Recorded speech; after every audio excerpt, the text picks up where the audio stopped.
A text message notification is a tiny, insignificant sound. But for Genevieve Sterling, it was the sound of a guillotine blade dropping on her 14-year marriage. It wasn't a confession or a tearful apology that came through her phone. It was a photo. A sun-drenched, professionally lit photograph of her husband, the tech magnate Damien Sterling, laughing on the deck of a yacht in St. Bart's. His arm was wrapped tightly around a woman who was decidedly not her. And the message from an unknown number contained only 5 words that set the world on fire. He says you hate the sun. In that moment, Genevieve didn't just get angry. She got creative. She wouldn't just leave him. She would dismantle his entire world, starting with the one thing he loved more than himself, his legendary car collection. Genevieve Sterling moved through her Greenwich, Connecticut estate like a ghost haunting her own life. The house, a sprawling Georgian monolith of cold marble and colder glass, was a testament to the success of her husband, Damien. Every surface was polished to a mirror shine, every artwork curated with impeccable taste, her taste a fact Damien often forgot to mention during his interviews with architectural magazines.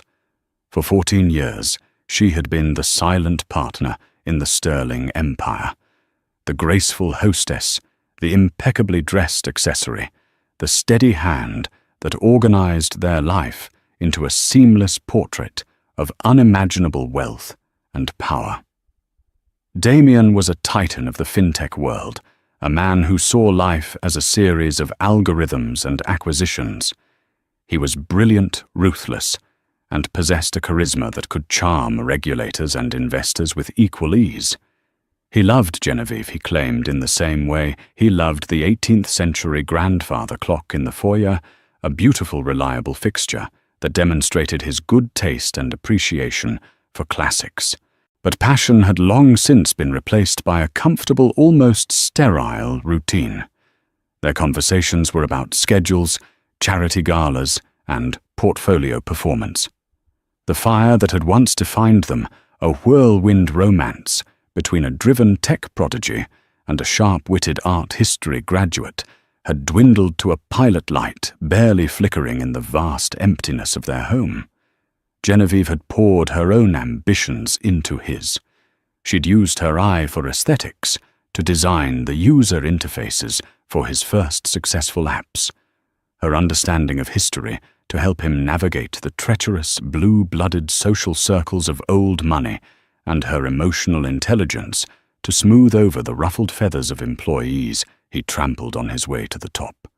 He had promised her the world, and in a way he had delivered. She had couture gowns, private jets, and a black Amex card with no conceivable limit. What she lacked was a husband. The man she had married, the one who would talk with her for hours about art and philosophy, was gone. In his place was Damien Sterling, a brand, a corporation in a bespoke suit. His true passion, the place where the ghost of the old Damien still resided, was not in their 20,000-square-foot mansion. It was in a separate, far more sacred building, a few miles away, nestled in a private wooded enclave in Scottsdale, Arizona. He called it the Sanctuary. It was a climate-controlled, museum-quality facility that he had built for one purpose, to house his car collection. It wasn't just a garage, it was a cathedral of chrome and steel. Genevieve had been there only a handful of times. It was his space, his holy of holies. Inside were 24 of the rarest, most sought-after automobiles on the planet. A 1962 Ferrari 250 GTO, one of only 36 ever made its Rosso Corsa paint, glowing under the gallery lighting. A 1957 Jaguar XKSS, the road-going version of the Le Mans winning D-Type, once owned by a Hollywood icon. A 1998 McLaren F1 LM, a brutal orange hypercar that screamed pure, unadulterated power. A Bugatti Type 57 SC, Atlantic, its riveted spine, a work of sculptural genius. Each car had a story, a provenance that Damien could recite with a level of detail and passion he no longer reserved for his wife. He didn't see them as cars.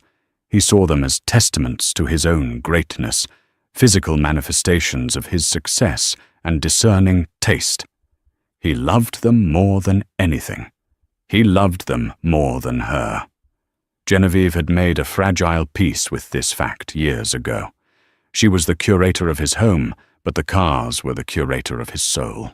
The latest trip was supposed to be a solo venture, a digital detox, he'd called it, on a friend's yacht in the Caribbean. He needed to unwind, to disconnect from the pressures of a new AI venture he was launching. He'd kissed her on the cheek, his scent of expensive cologne and ambition lingering in the air. "I'll miss you, Jen," he'd said, his eyes already focused on the tarmac where his Gulfstream was waiting. She had smiled, played the part of the supportive wife, and told him to have a wonderful time. The first week was marked by the usual silence she'd grown accustomed to. He wasn't one for frequent calls or texts. An email from his assistant confirming his safe arrival, a pre-scheduled delivery of her favorite peonies, these were the automated gestures of their modern marriage. Genevieve spent the time in her own sanctuary, the West Wing Library, poring over auction catalogues for a potential acquisition for the Met. It was a quiet, orderly existence. The text arrived on a Tuesday morning. The sky was a crisp, merciless blue. Her phone chimed on the granite countertop of the kitchen, a space usually filled with the scent of coffee and the quiet hum of the Sub-Zero refrigerator. It was an unknown number, a +590 country code.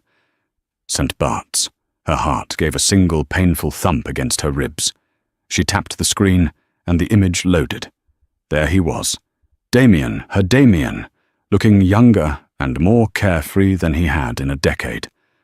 The sun kissed his skin, the turquoise water stretched out behind him, a cliché of paradise. He was laughing a full-throated, genuine laugh she hadn't heard directed at her in years. His arm was slung around the bare, tanned shoulders of a woman with platinum blonde hair and impossibly long legs. The woman was looking directly at the camera, a smirk playing on her perfectly glossed lips. She was Katarina Thorne, a model and influencer, whose social media feed was a vacuous tapestry of luxury brands and exotic locations. Genevieve had seen her in magazines, a vapid but beautiful face of the moment. Her thumb trembled as she scrolled down. There was a second photo. This one was a selfie, Katarina's face filling the frame, Damien kissing her neck in the background, his eyes closed in bliss. The composition was deliberate, cruel. It was a performance. And then she saw the text beneath the images. 5 words. "He says you hate the sun." It was so petty, so childish. It was a reference to a conversation from years ago on their honeymoon in Italy. Genevieve, fair-skinned and prone to burning, had preferred the shade of the lemon groves to baking on the beach. It was an intimate detail, a tiny piece of their shared history, now twisted into a weapon and handed to this stranger to be used against her. The message wasn't just telling her about the affair. It was mocking her, belittling her very essence. The mistress wasn't just sleeping with her husband. She was plundering the archives of their marriage for ammunition. In that instant, the gilded cage shattered. The cold marble of the kitchen seemed to rush up at her. The peonies on the island suddenly looked like funeral wreaths. 14 years of compromise, of silent support, of swallowing her own needs for the sake of his grand vision, it all curdled into a black, acidic rage. She didn't scream. She didn't cry. A strange, glacial calm settled over her. She thought of Damien's smug, satisfied face. She thought of Katarina's triumphant smirk. And then she thought of the sanctuary. She thought of the 1962 Ferrari, the Jaguar, the McLaren, the things he truly loved. An idea cold and brilliant and terrifying began to crystallize in her mind. He wanted to show her what he valued most. Fine. She would show him what it felt like to lose it. The first hour after the text was a blur of motion. Genevieve walked through the cavernous house, her footsteps echoing a frantic rhythm against the polished oak floors. She touched the cold, impersonal sculptures he'd bought at auction, ran a hand over the spines of books in the library that he'd never opened, and stared at the framed photos of them, smiling, always smiling at galas, on holidays, at ribbon-cutting ceremonies. Each image was a lie, a carefully constructed piece of public relations for a marriage that had become an empty shell company. The rage was a physical thing, a humming wire of energy that made her skin tingle. It wasn't the hot, messy anger of a screaming match. It was a focused, diamond-hard fury.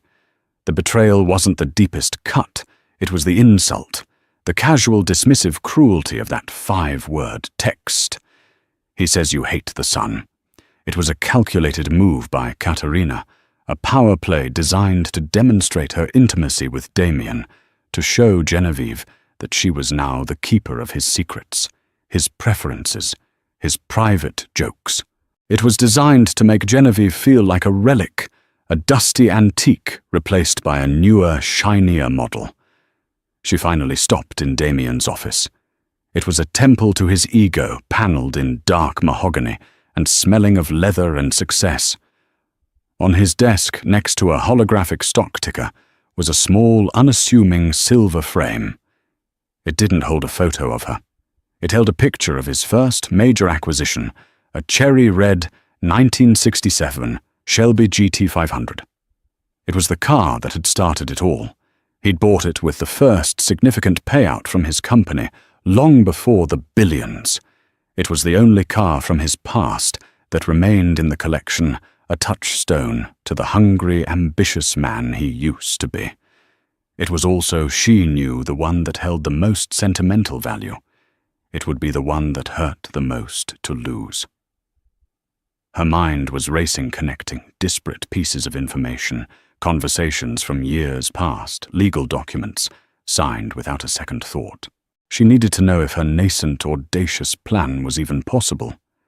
She pulled out her phone and dialed a number she hadn't called in months. Penelope Vance, attorney at law. The voice was brisk, no nonsense.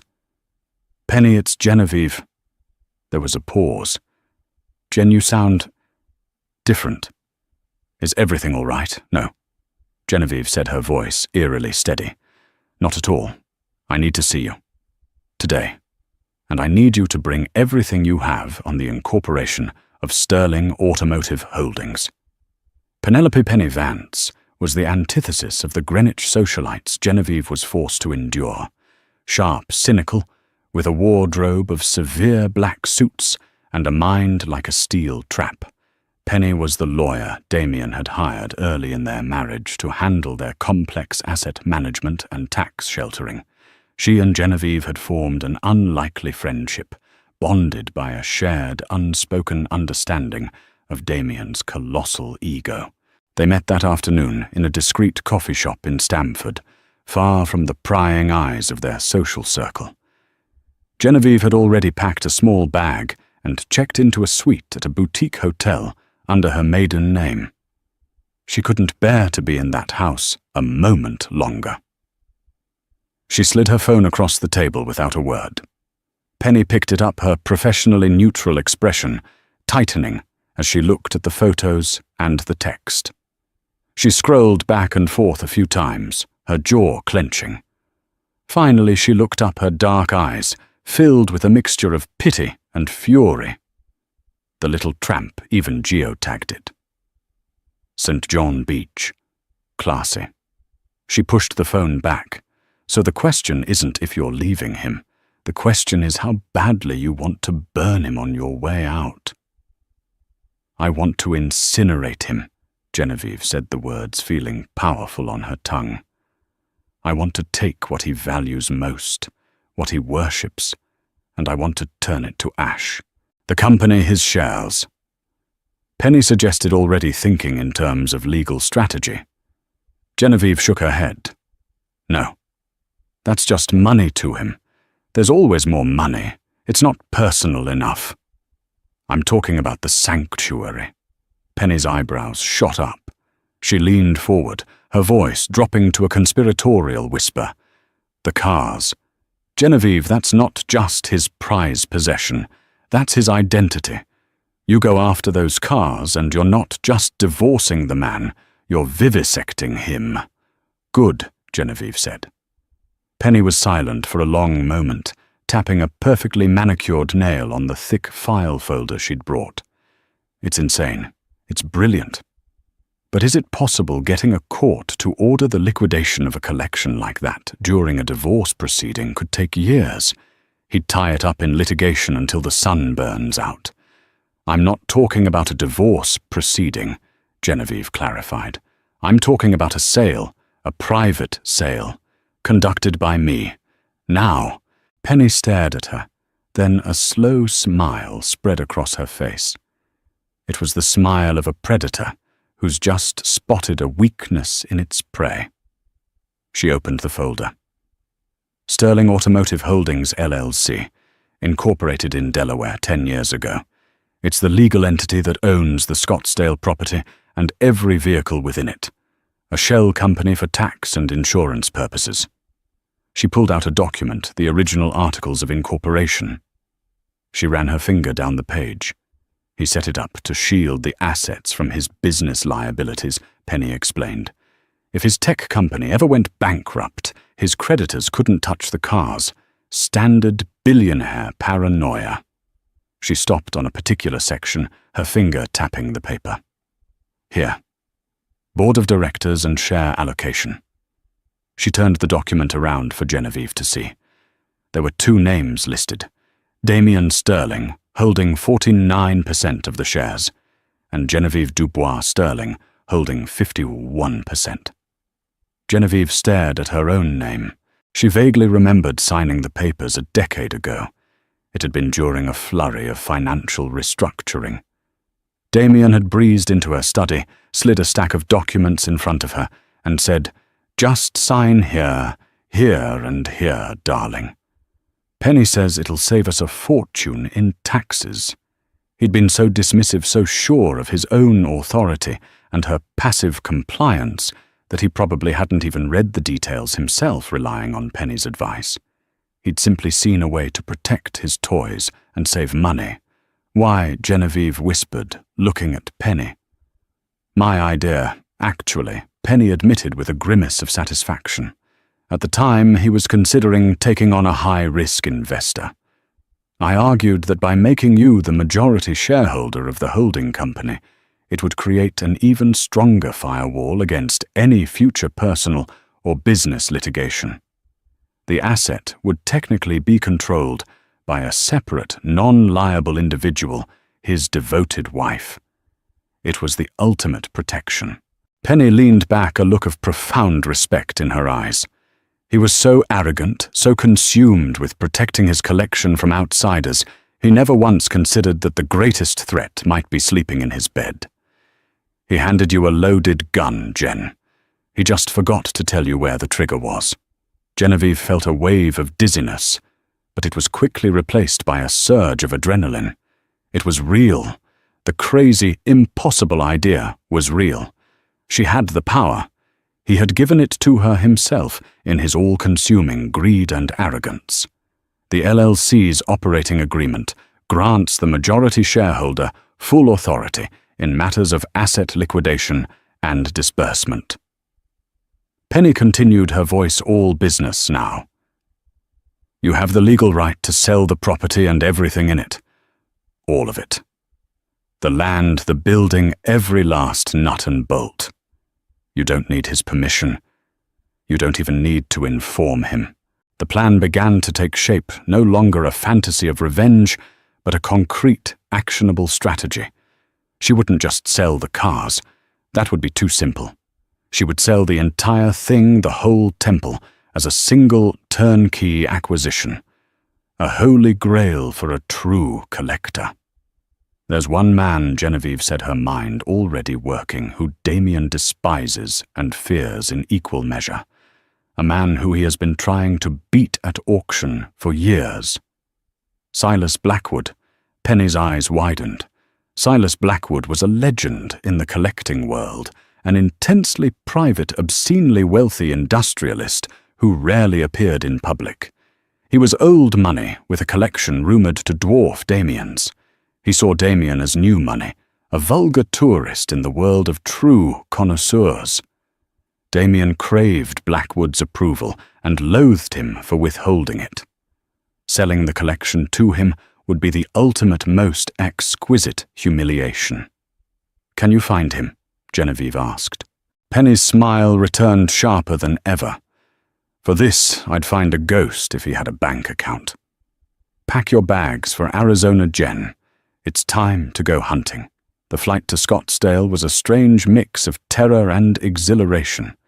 Genevieve sat in the first-class cabin of a commercial flight, a far cry from the plush leather of the Sterling Gulf Stream, and felt more powerful than she had in years.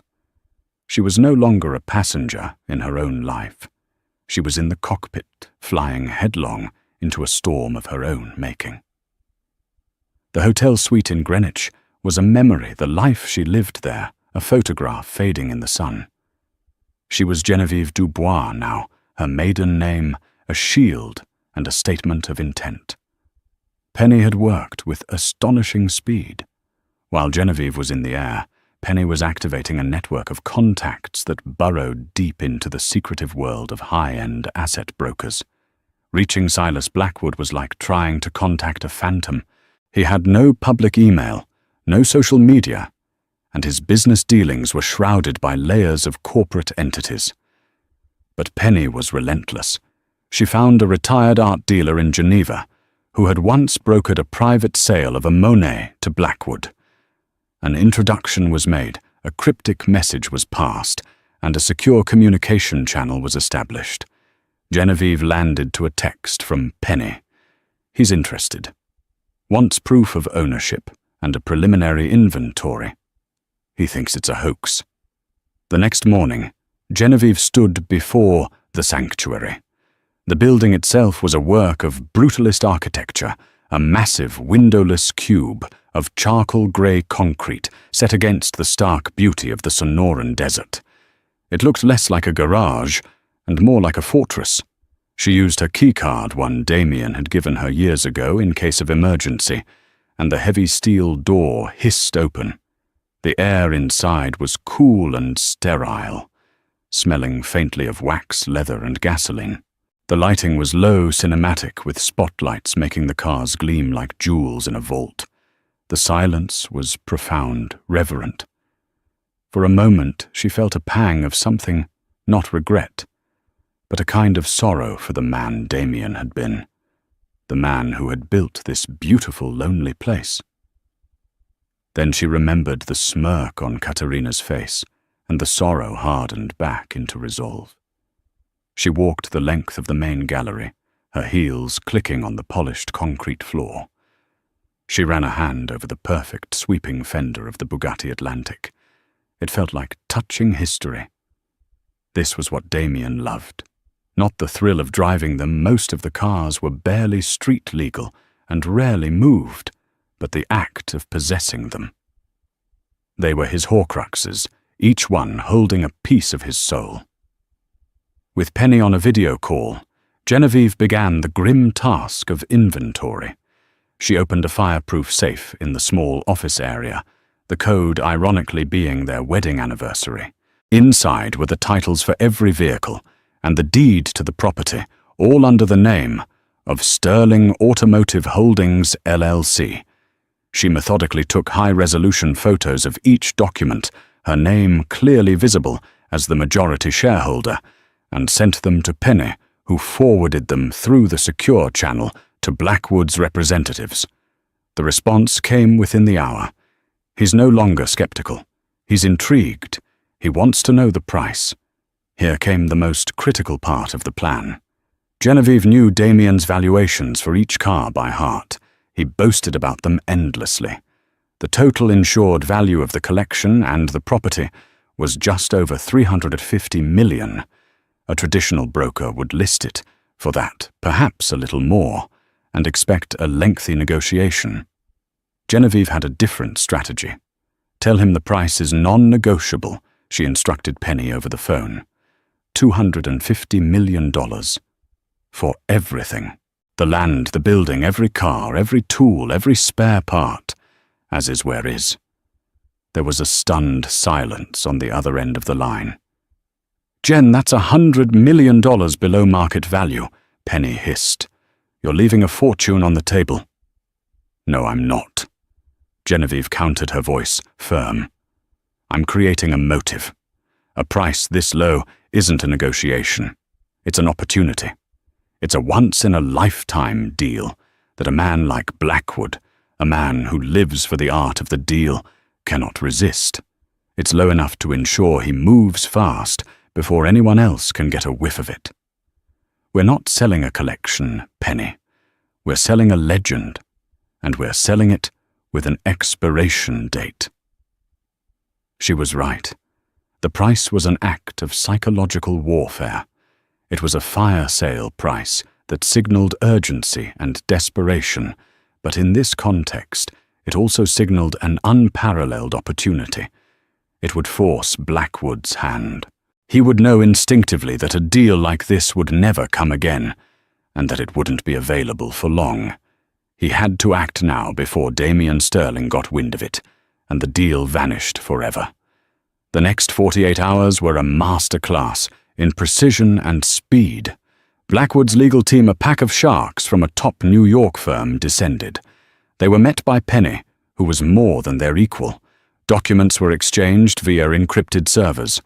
The due diligence, which would normally take months, was compressed into a frantic, sleepless 2-day period. Genevieve remained at the sanctuary, a ghost in the machine, providing whatever was needed: serial numbers, maintenance records, additional photos. She found the detailed logbooks Damian kept for each car, filled with his meticulous, slanted handwriting. Reading them felt like a final, intimate violation. The plan was audacious in its simplicity. Blackwood would wire the full $250 million to an escrow account controlled by Penny's firm. Upon confirmation of the wire, Genevieve, using her authority as majority shareholder of Sterling Automotive Holdings, would sign a single master transfer document. The moment she signed ownership of the entire LLC, and thus all its assets would transfer to a holding company controlled by Blackwood. It was clean, brutally efficient, and according to a terrified but exhilarated Penny, completely ironclad. On the final evening, Genevieve sat in the small leather-appointed lounge area of the sanctuary, a glass of 30-year-old scotch from Damian's private bar in her hand. Her phone buzzed. It was a photo from Damian. Another one. This time it was of a ridiculously large diamond bracelet on Katerina's wrist, her hand artfully placed on his bare chest.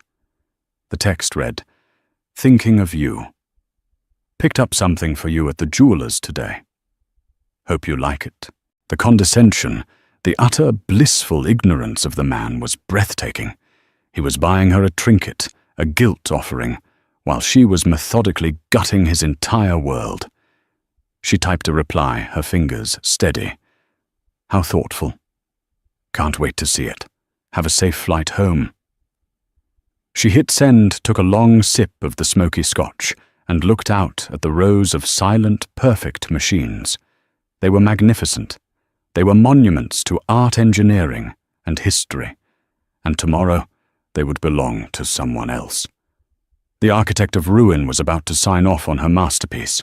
The day of the sale dawned with an almost holy light over the Arizona desert. The sky was a pale, cloudless canvas, and the air was still and cool.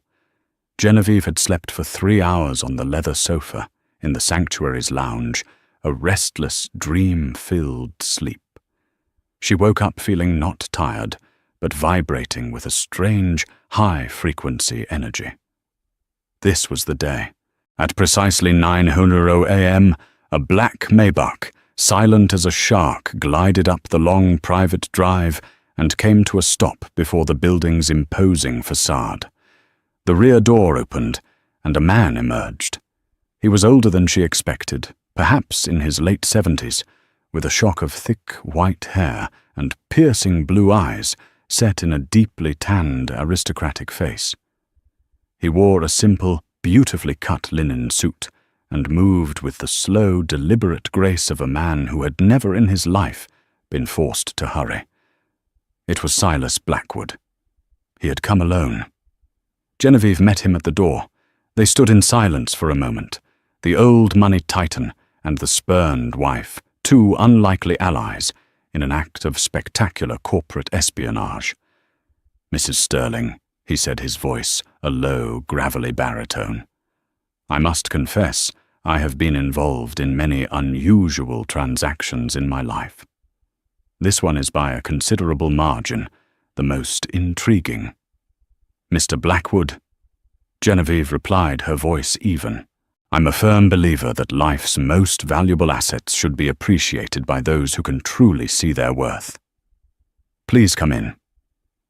She led him into the main gallery. As Blackwood's eyes adjusted to the curated light, he let out a soft, almost inaudible whistle.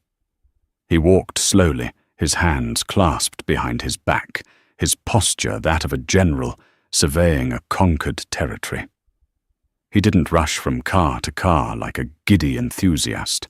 He paused at each one, observing it from different angles, his sharp eyes missing nothing: the perfect shut lines of the Jaguar's doors, the faint patina on the Bugatti's leather seats, the flawless paint on the Ferrari. He stopped in front of the McLaren F1 LM. The papaya orange, he murmured more to himself than to her. "I was the underbidder on this at Pebble Beach in '08. Damien outbid me by $1 million. He was insufferable about it for a year. He turned to look at her, a glint of something amusement respect in his eyes. He has exquisite taste. His only failing is that he believes it can be bought." They spent nearly an hour walking through the collection.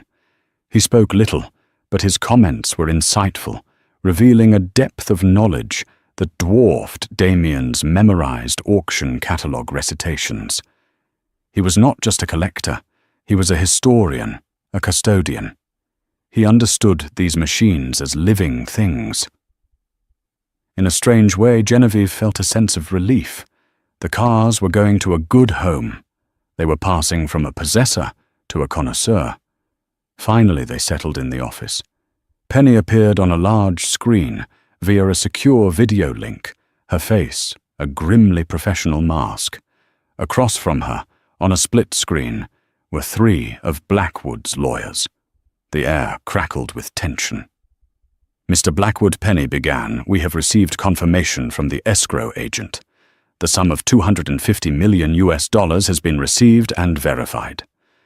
Blackwood gave a slight nod. "My legal team has reviewed the final transfer agreement. We are satisfied." Penny looked at Genevieve through the screen. "Jen, it's time." A legal courier who had been waiting in a car outside brought in a single, thick document, printed on heavy bond paper. The master transfer of ownership agreement. It was the only physical signature required. Everything else had been handled digitally.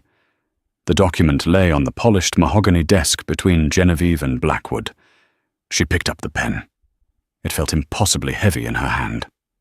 This was the point of no return. For a fleeting second, she saw Damien's face in her mind, not the smug man on the yacht, but the young, hopeful man who had bought that first Shelby GT500, his eyes shining with pride. A wave of doubt washed over her. Was this justice, or was it just a grand, destructive act of vengeance? Then, as if on cue, her phone lying face down on the desk buzzed. She glanced at the screen. It was an alert from a gossip site. She followed a headline pushed to her phone: "Tech billionaire Damien Sterling puts on a show with model Katarina Thorne in St. Bart's." Below it was a picture of them kissing, clearly taken by a paparazzo. The world was already watching. Katarina was getting exactly what she wanted: public recognition as Damien's partner. The world was crowning her the new Mrs. Sterling before the old one had even been discarded. The doubt vanished, replaced by a cold, clarifying certainty. She was not destroying something beautiful. She was cauterizing a wound. She uncapped the pen. The scratch of the nib on the paper was the only sound in the room. She signed Genevieve Dubois Sterling, with a flourish, her hand perfectly steady. Then she pushed the document across the desk to Blackwood. He signed his own name, without flourish, a simple declarative scrawl. It was done. Penny's voice came through the speaker, crisp and final. The signed agreement has been scanned and transmitted. The transfer is legally executed as of 10:17 a.m. Arizona time. The funds will be released from escrow to the account of your choosing, Mrs. Sterling. Congratulations, Mr. Blackwood. You are now the sole owner of Sterling Automotive Holdings, LLC. Blackwood stood up and extended his hand to Genevieve. His handshake was firm, dry. Mrs. Sterling, he said, a rare, genuine smile touching his lips. It has been a distinct pleasure doing business with you. I will have my security team here within the hour to take possession of the property. I trust you have everything you need. I do, she said. She had only one small overnight bag. Everything else, the detritus of a 14-year marriage, remained in the Greenwich house. He could have it. And what will you do now? He asked, a hint of genuine curiosity in his voice. Genevieve looked around the silent, magnificent room at the monuments of her husband's ego that were no longer his. The name is Dubois, she said, and I am just getting started. She walked out of the sanctuary for the last time, not looking back. She stepped into the brilliant Arizona sunshine, a light she no longer hated, and got into the waiting car that would take her to the airport. She was $250 million richer, and for the first time in over a decade, she was free. Damien's plane, the Gulfstream G650, was scheduled to land in Connecticut in less than 24 hours. He was flying home to a life that no longer existed. Damien Sterling felt on top of the world, literally and figuratively. From 40,000 feet, the manicured green squares of the eastern seaboard looked like a board game he had already won. The flight from St. Bart's had been smooth. The champagne was Dom Perignon, and the lingering scent of Katerina's perfume was a pleasant, illicit memory. The trip had been a spectacular success. His dalliance with Katerina had been a thrilling diversion, a reminder of his own virility and power. He felt recharged, ready to conquer the market with his new AI venture. He'd even handled the Genevieve situation, he thought, with his usual efficiency. The photos which he knew Katerina had accidentally allowed a paparazzo to take would create a stir, but it was manageable. It would lay the groundwork for the inevitable separation. He would be seen as a man moving on, not a cheater. And the bracelet he'd bought for Genevieve, a gaudy 7-figure diamond monstrosity that wasn't her style at all, was the perfect opening move for the divorce negotiations. It was a clear signal. I am prepared to be generous, so do not fight me. He'd texted her from the plane, a carefully worded message about being excited to be home to talk. Her reply had been brief, but pleasant. I'm looking forward to it too. I'm at the house. All was proceeding according to his plan. The car service dropped him at the grand entrance of the Greenwich estate, just as dusk was settling. The house was lit warm and inviting. He felt a pang of something. Not guilt exactly. More like nostalgia for the orderly, beautiful world Genevieve had built for him, a world he was about to dismantle. He walked in, calling her name. Jen, I'm home.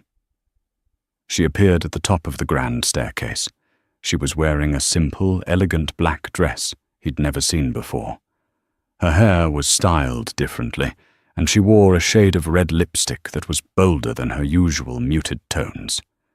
She looked formidable. Damien, she said, her voice cool and even. Welcome home. Did you have a good trip? It was very productive, he said, setting his briefcase down. He pulled the velvet jeweler's box from his pocket. "I brought you something." He started up the stairs toward her, holding it out like an offering. She didn't move to take it. She just watched him, her expression unreadable. "I think we need to talk first," she said. He stopped a few steps below her, annoyed at the disruption to his script. "All right. Look, Jen, I know you've probably seen some things in the papers."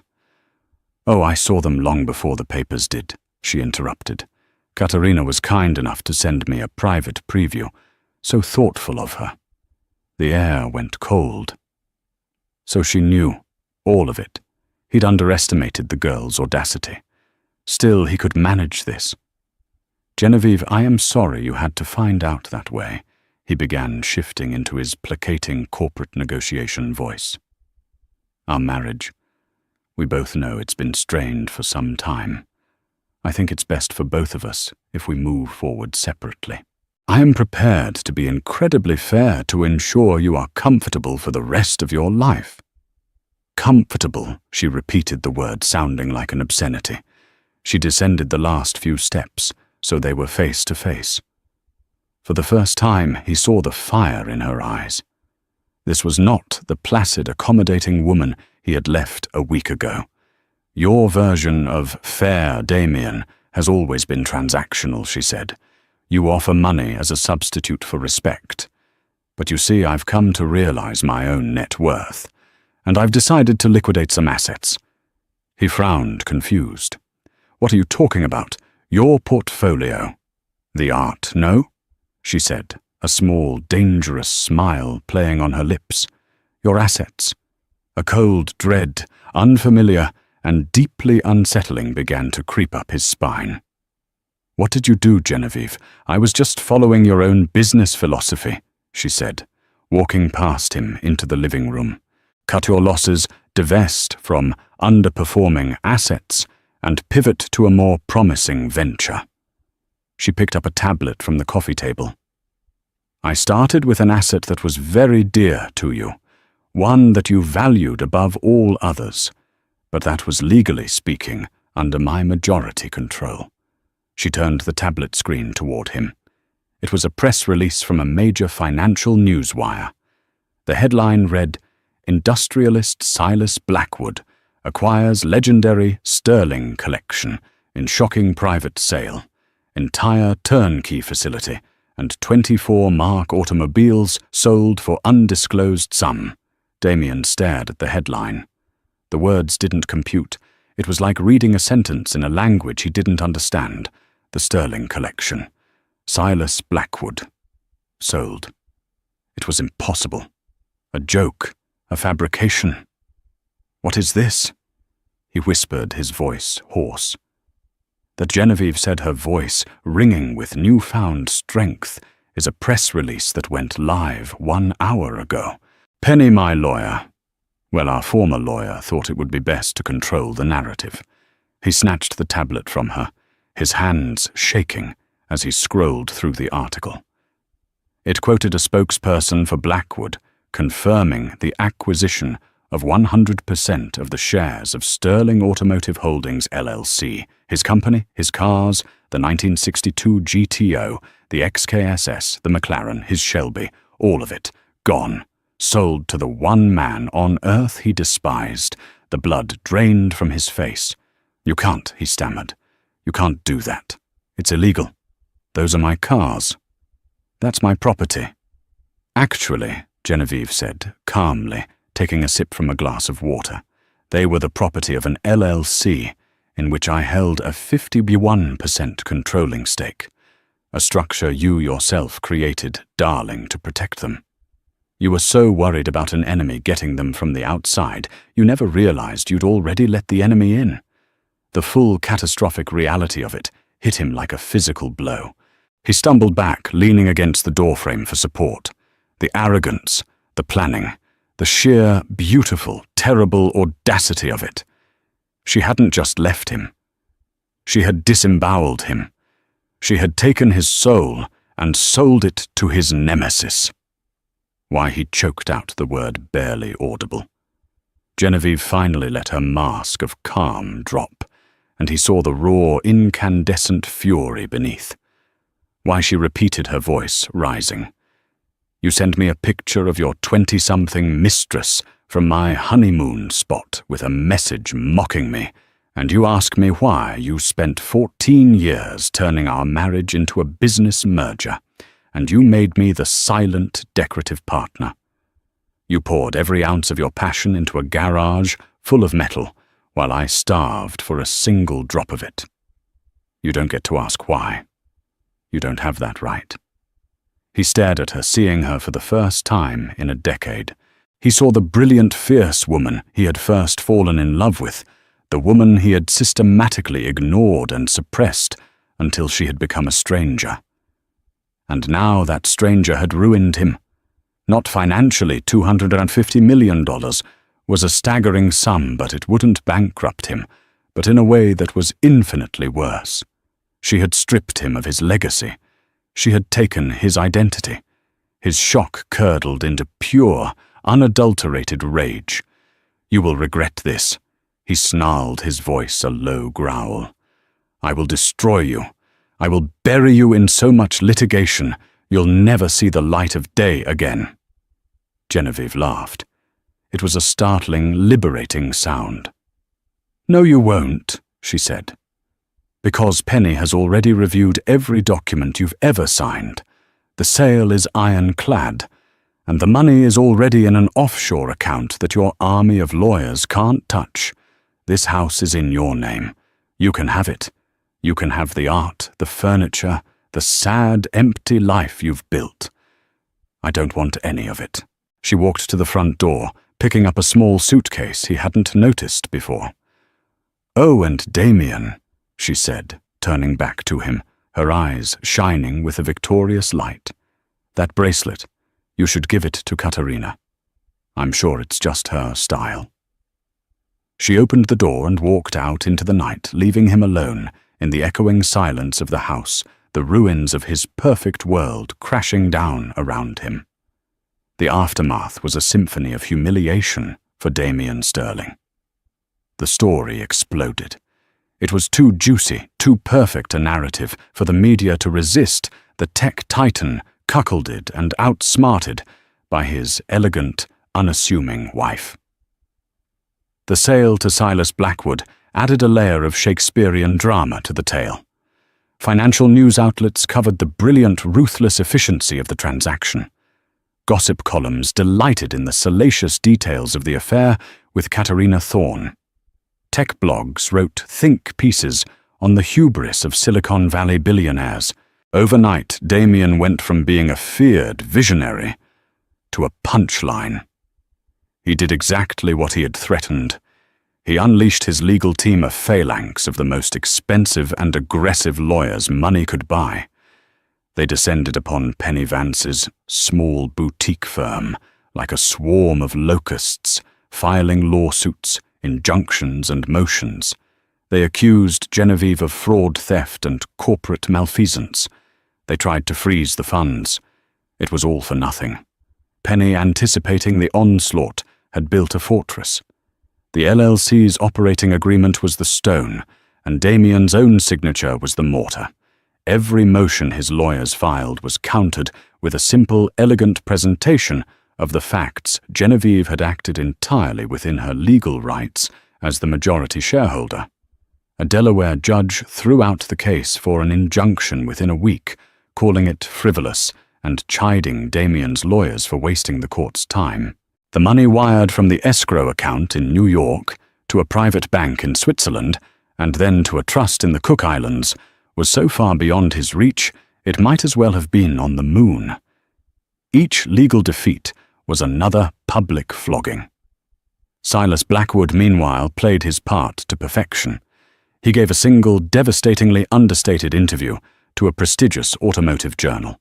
When asked about his new acquisition, he simply said, "The Sterling collection was a remarkable assembly of vehicles. However, a collection is only as worthy as its custodian.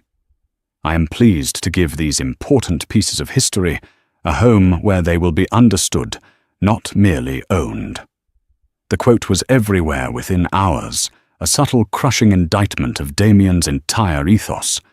Damien's rage, finding no purchase on the steel walls of the law, turned on the only available target, Katerina Thorne. He summoned her to his office. She arrived expecting a declaration of love, a promise of a future together, now that the wife was out of the way. Instead, she walked into an inferno. He blamed her for everything.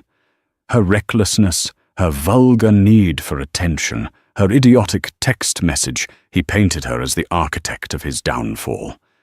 "You and your cheap little power plays," he roared, his voice echoing in the minimalist office.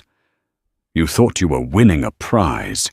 You were a match, and you just lit fire to a billion-dollar forest." Katerina, stunned and terrified, tried to defend herself, but it was useless. He was not looking for an explanation. He was looking for a sacrifice. He cut her off from his accounts, had her escorted from the building by security, and instructed his PR team to leak stories, portraying her as a manipulative gold digger who had trapped an unsuspecting billionaire. Her 15 minutes of fame were over. Within a month, she was off the A-list party circuit and back to auditioning for protein powder commercials. While Damien was mired in the toxic sludge of his own making, Genevieve was moving forward with breathtaking speed. She had no interest in a life of idle luxury on a private island. The money wasn't a prize, it was ammunition. She relocated to San Francisco, the heart of Damien's own industry, and with Penny's legal guidance, she began to build something new. She established the Dubois Foundation. Its mission was simple and revolutionary: to fund and mentor female-led tech startups. It was a direct ideological assault on the misogynistic boys' club culture that Damien and his contemporaries thrived in.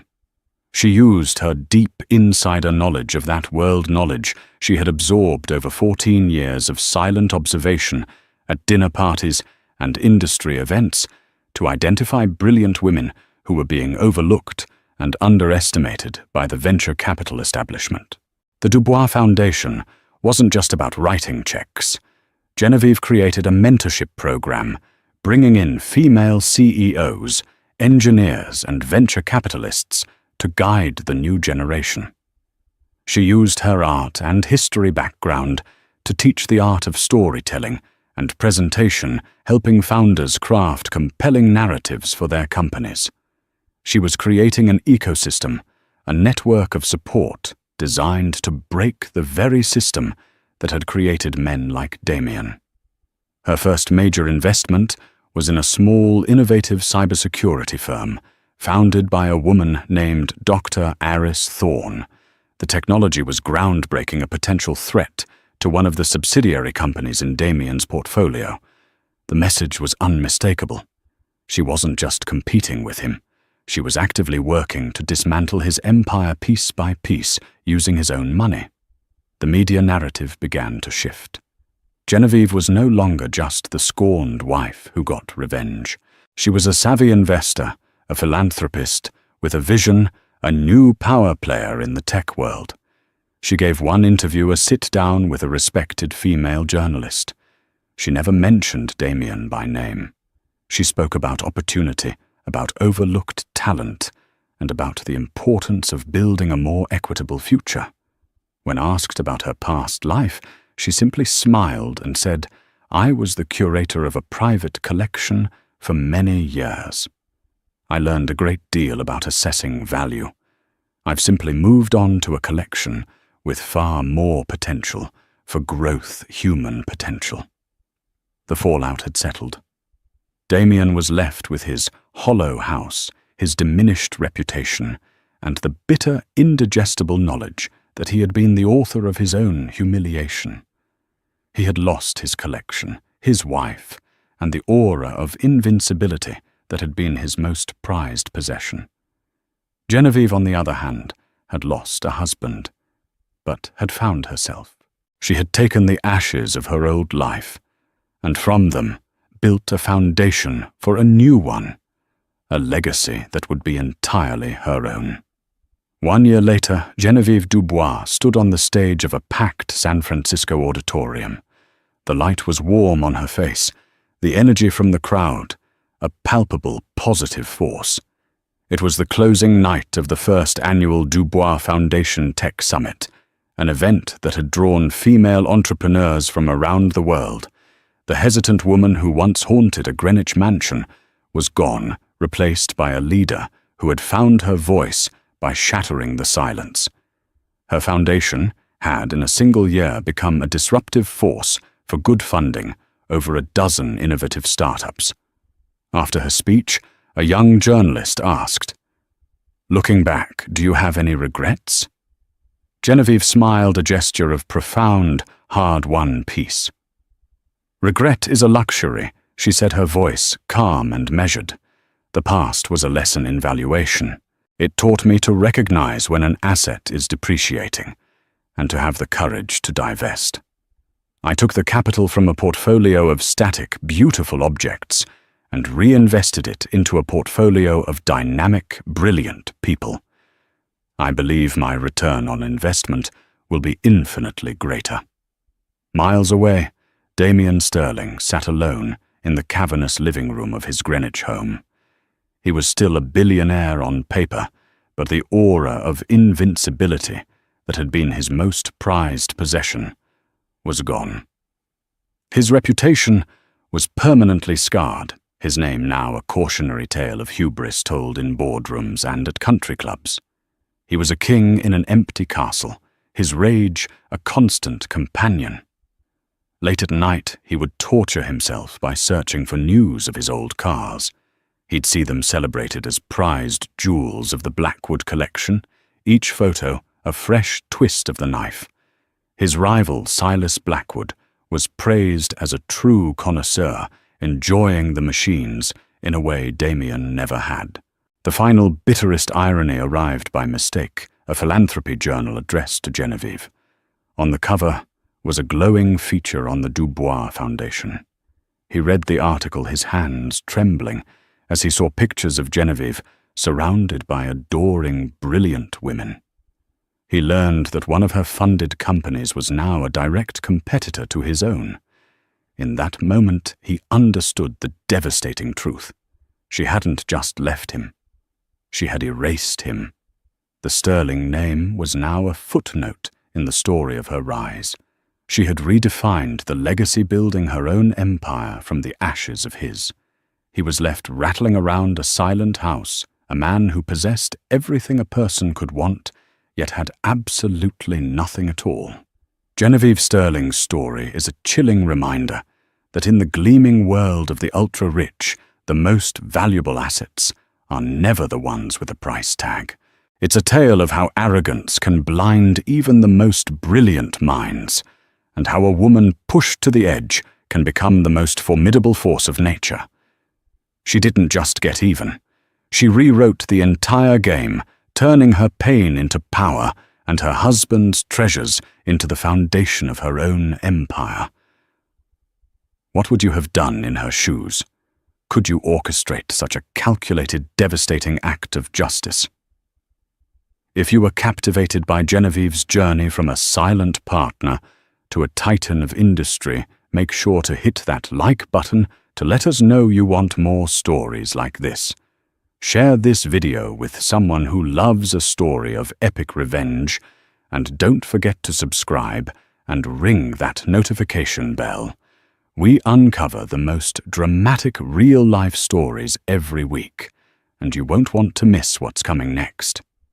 Let us know in the comments below, was this an act of vengeance or the ultimate act of self-liberation? He stood before his colleagues, a champagne flute raised high, his arm wrapped tightly around a woman who was not his wife. To the future, he toasted, his voice dripping with arrogance, and to leaving behind the dead weight that holds us back. Across the room, his 6 months pregnant wife, Rosalind, felt the world shatter. The cruel laughter of the crowd was a physical blow, but the smirk on her husband's face was the ultimate betrayal. He thought she was just a quiet, simple woman he'd outgrown. What he didn't know, what no one in that room knew, was that the dead weight he just publicly destroyed owned every brick, every patent, and every single paycheck at Beaumont Innovations. His future was in her hands, and she was about to close her fist.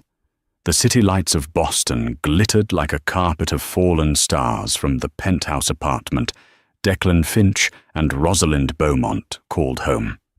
To any outsider, it was the pinnacle of success. A sleek, minimalist space with floor-to-ceiling windows, furnished with a tasteful precision that spoke of money, but a quiet, old kind of money. It was Rosalind's money, a fact she had kept carefully guarded for the 5 years of their marriage. Their story had begun as a fairy tale. He was the brilliant, ambitious MBA graduate from Wharton, clawing his way up the corporate ladder at a burgeoning tech firm, Beaumont Innovations. She was the seemingly unassuming art historian he'd met at a fundraiser, gentle, intelligent, and possessing a serene beauty that seemed to calm his frenetic energy. He loved her quiet support, her lack of demands, the way she seemed utterly unimpressed by the corporate world he was so desperate to conquer. He didn't know her lack of impression was born of familiarity, not naivety. Rosalind was the only child of the late William Beaumont, the visionary founder of the company. Before he passed, he had made her promise one thing: find a partner who loved Rosalind the woman, not Rosalind the heiress. He had seen too many of his peers' children trapped in gilded cages, their partners little more than gold-digging sycophants. So, upon his death, the estate was placed in a complex, blind trust, with Rosalind as the sole, anonymous beneficiary and majority shareholder. The company was run by a loyal board and CEO, Mr. Arthur Pembroke, a man who had been her father's right hand and her own sworn secret keeper. For years the arrangement worked. Rosalind watched Declan from a distance, proud of his genuine talent and drive. She saw him earn his promotions, celebrate his victories, and she believed, truly believed, he loved her for herself. When she told him she was pregnant with their first child, his joy seemed real, his kisses genuine. But lately, a subtle chill had entered their home. The chill had a name: Bianca Slater. Bianca was everything Rosalind was not. She was sharp, loud, and dressed in clothes that screamed their price tags. A recent hire in Declan's marketing department, she was brazenly ambitious and made no secret of her admiration for him. Declan dismissed Rosalind's concerns as pregnancy hormones. "Ros, darling, she's a kid, just eager to learn," he'd say, patting her hand dismissively. "You're being overly sensitive. I need people like her on my team if I'm going to land the VP of Global Strategy position." That vice president position had become Declan's obsession. It was the key to the executive floor, the kingdom he felt he deserved. He worked later, his texts became shorter, and the scent of a strange, cloying perfume, Bianca's signature scent, clung to his suits. The night of the annual Beaumont Innovations Gala was supposed to be a celebration. It marked the company's 25th anniversary, and a major announcement about future leadership was expected. Rosalind, despite the growing unease in her heart and the discomfort of her 3rd trimester, had bought a stunning, deep sapphire gown to complement Declan's custom-tailored suit. "You look beautiful, Ros," he said, but his eyes were distant, already at the event. He barely touched her, his mind clearly elsewhere. The gala was held at the Boston Museum of Fine Arts, a sprawling, opulent affair. The air buzzed with champagne-fueled conversation and corporate ambition. Rosalind felt a pang of nostalgia. Her father had loved this museum. She exchanged a brief, knowing glance with Arthur Pembroke from across the room. He gave her a subtle, concerned nod.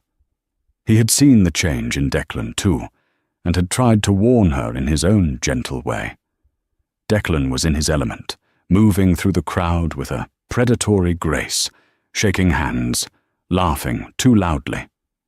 Rosalind stood by his side, a quiet accessory, her hand resting on her swollen belly. She watched as Bianca Slater poured into a garish, sequined red dress, attached herself to their group. "Declan, darling, you are on fire tonight," Bianca gushed, touching his arm in a way that was far too familiar. "Everyone is talking about you for the VP role. It's a done deal." Declan preened, his chest puffing out. "We'll see. It's about vision. Some people just don't have it." He glanced at Rosalind, a flicker of annoyance in his eyes. The evening wore on, a slow-motion nightmare for Rosalind. She saw the whispers, the pointed looks from colleagues, as Declan and Bianca grew bolder, their heads closer together, their laughter intertwined.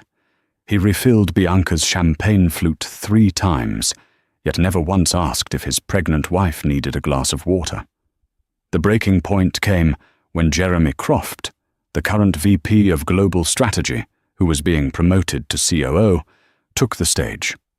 After a long speech, he came to the moment everyone was waiting for. "It is my distinct pleasure," Croft announced, "to endorse the man I believe will take this company to new heights, a man of unparalleled drive and vision. The board will make its final decision next week, but my vote goes to Mr. Declan Finch." The room erupted in applause. Declan, beaming, took Bianca by the hand and practically dragged her towards the stage, leaving Rosalind standing alone. He grabbed a flute of champagne from a passing tray and stepped onto the small podium. He looked out at the sea of faces, his eyes scanning over them until they landed, with cold precision, on his wife. The room quieted, expecting a heartfelt thank you, perhaps a loving tribute to the supportive woman carrying his child. What they got was an execution. "Thank you, Jeremy," Declan began, his voice smooth as silk. "I'm honored. A role like this requires sacrifice. It requires you to be lean, agile, and forward-thinking." He paused, letting the words hang in the air. "It means you have to surround yourself with people who share that drive." He then tightened his arm around Bianca's waist, pulling her flush against him. "People like Bianca, who understand what it takes to win." A confused murmur rippled through the crowd. Then Declan raised his glass and looked directly at Rosalind again. The charming smile on his face curdled into a cruel smirk.